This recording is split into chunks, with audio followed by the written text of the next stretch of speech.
The Adventures of Sherlock Holmes, by Sir Arthur Conan Doyle. Adventure 10.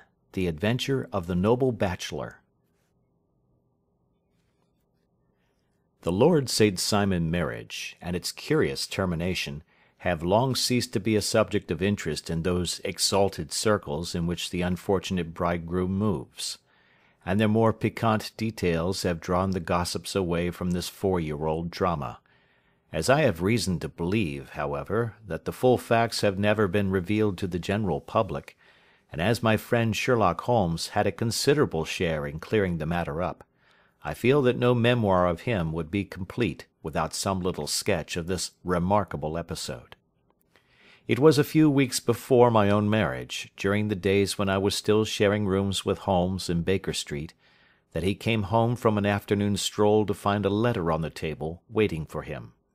I had remained indoors all day, for the weather had taken a sudden turn to rain, with high autumnal winds, and the Jezebel bullet which I had brought back in one of my limbs as a relic of my Afghan campaign throbbed with dull persistence. With my body in one easy chair and my legs upon another, I had surrounded myself with a cloud of newspapers, until at last, saturated with the news of the day, I tossed them all aside and lay listless, watching the huge crest and monogram upon the envelope upon the table, and wondering lazily who my friend's noble correspondent could be. "Here is a very fashionable epistle," I remarked as he entered. "Your morning letters, if I remember right, were from a fishmonger and a tide-waiter." "Yes, my correspondence has certainly the charm of variety," he answered, smiling, "and the humbler are usually the more interesting. This looks like one of those unwelcome social summonses which call upon a man either to be bored or to lie." He broke the seal and glanced over the contents. "Oh, come, it may prove to be something of interest after all." "Not social, then?" "No, distinctly professional." "And from a noble client?" "One of the highest in England." "My dear fellow, I congratulate you." "I assure you, Watson, without affectation, that the status of my client is a matter of less moment to me than the interest of his case. It is just possible, however, that also may not be wanting in this new investigation. You have been reading the papers diligently of late, have you not?" "It looks like it," said I, ruefully, pointing to a huge bundle in the corner. "I have had nothing else to do." "It is fortunate, for you will perhaps be able to post me up. I read nothing except the criminal news and the agony column. The latter is always instructive. But if you have followed recent events so closely, you must have read about Lord St. Simon and his wedding?" "Oh, yes, with the deepest interest." "That is well. The letter which I hold in my hand is from Lord St. Simon. I will read it to you, and in return you must turn over these papers and let me have whatever bears upon the matter. This is what he says: "My dear Mr. Sherlock Holmes, Lord Backwater tells me that I may place implicit reliance upon your judgment and discretion.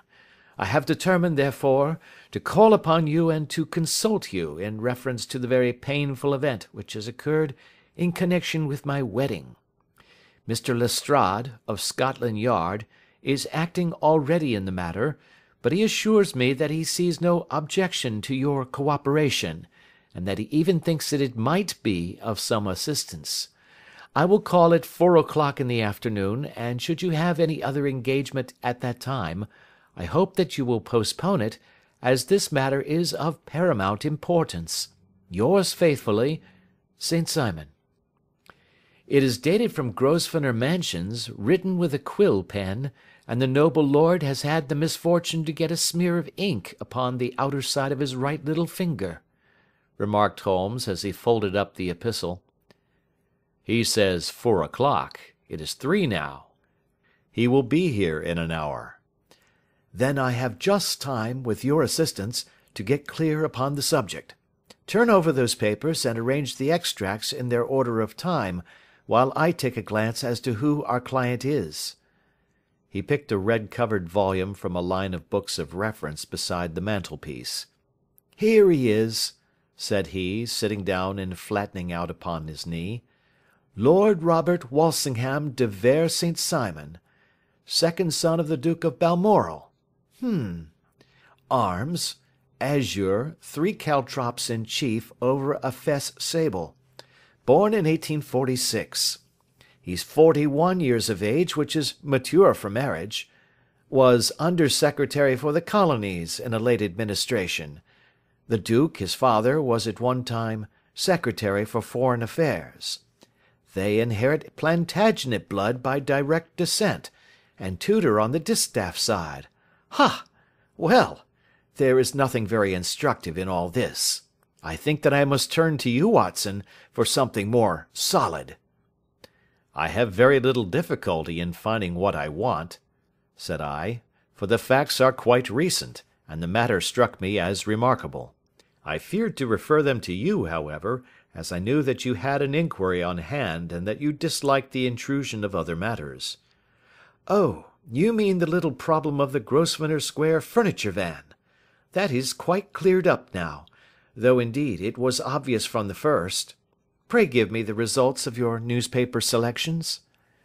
"Here is the first notice which I can find. It is in the personal column of the Morning Post, and dates, as you see, some weeks back. A marriage has been arranged, it says, and will, if rumour is correct, very shortly take place between Lord Robert St. Simon, second son of the Duke of Balmoral, and Miss Hattie Doran, the only daughter of Aloysius Doran, Esquire, of San Francisco, California, USA. That is all." "Terse and to the point," remarked Holmes, stretching his long thin legs towards the fire. "There was a paragraph amplifying this in one of the society papers of the same week. Ah, here it is. There will soon be a call for protection in the marriage market, for the present free trade principle appears to tell heavily against our home product. One by one the management of the noble houses of Great Britain is passing into the hands of our fair cousins from across the Atlantic. An important addition has been made during the last week to the list of the prizes which have been borne away by these charming invaders. Lord St. Simon, who has shown himself for over 20 years proof against the little god's arrows, has now definitely announced his approaching marriage with Miss Hattie Doran, the fascinating daughter of a California millionaire. Miss Doran, whose graceful figure and striking face attracted much attention at the Westbury House festivities, is an only child, and is currently reported that her dowry will run to considerably over the 6 figures, with expectancies for the future. As it is an open secret that the Duke of Balmoral has been compelled to sell his pictures within the last few years, and as Lord St. Simon has no property of his own save the small estate of Birchmoor, it is obvious that the Californian heiress is not the only gainer by an alliance which will enable her to make the easy and common transition from a Republican lady to a British peeress. "Anything else?" asked Holmes, yawning. "Oh, yes, plenty. Then there is another note in the Morning Post to say that the marriage would be an absolutely quiet one, that it would be at St. George's, Hanover Square, that only half a dozen intimate friends would be invited, and that the party would return to the furnished house at Lancaster Gate which has been taken by Mr. Aloysius Doran. 2 days later, that is, on Wednesday last, there is a curt announcement that the wedding had taken place, and that the honeymoon would be passed at Lord Backwater's place, near Petersfield. Those are all the notices which appeared before the disappearance of the bride." "Before the what?" asked Holmes with a start. "The vanishing of the lady." "When did she vanish, then?" "At the wedding breakfast." "Indeed! This is more interesting than it promised to be. Quite dramatic, in fact." "Yes, it struck me as being a little out of the common." "They often vanish before the ceremony, and occasionally during the honeymoon, but I cannot call to mind anything quite so prompt as this. Pray let me have the details." "I warn you that they are very incomplete." "Perhaps we might make them less so." Such as they are set forth in a single article of a morning paper of yesterday, which I will read to you. It is headed, "Singular Occurrence at a Fashionable Wedding." The family of Lord Robert St. Simon has been thrown into the greatest consternation by the strange and painful episodes which have taken place in connection with his wedding. The ceremony, as shortly announced in the papers of yesterday, occurred on the previous morning, but it is only now that it has been possible to confirm the strange rumours which have been so persistently floating about. In spite of the attempts of the friends to hush the matter up, so much public attention has now been drawn to it that no good purpose can be served by affecting to disregard what is a common subject for conversation. The ceremony, which was performed at St. George's, Hanover Square, was a very quiet one, no one being present save the father of the bride, Mr. Aloysius Doran, the Duchess of Balmoral, Lord Backwater, Lord Eustace and Lady Clara St. Simon, the younger brother and sister of the bridegroom, and Lady Alicia Whittington. The whole party proceeded afterwards to the house of Mr. Aloysius Doran, at Lancaster Gate, where breakfast had been prepared. It appears that some little trouble was caused by a woman, whose name has not been ascertained, who endeavoured to force her way into the house after the bridal party, alleging that she had some claim upon Lord St. Simon. It was only after a painful and prolonged scene that she was ejected by the butler and the footman. The bride, who had fortunately entered the house before this unpleasant interruption, had sat down to breakfast with the rest, when she complained of a sudden indisposition and retired to her room. Her prolonged absence having caused some comment, her father followed her, but learned from her maid that she had only come up to her chamber for an instant, caught up an ulster and bonnet, and hurried down to the passage. One of the footmen declared that he had seen a lady leave the house thus apparelled, but had refused to credit that it was his mistress, believing her to be with the company. On ascertaining that his daughter had disappeared, Mr. Aloysius Doran, in conjunction with the bridegroom, instantly put themselves in communication with the police, and very energetic inquiries are being made, which will probably result in a speedy clearing up of this very singular business. Up to a late hour last night, however, nothing had transpired as to the whereabouts of the missing lady.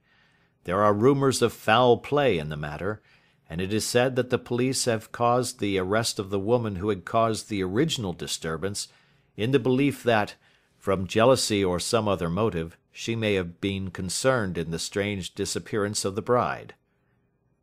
And is that all? Only one little item in another of the morning papers, but it is a suggestive one.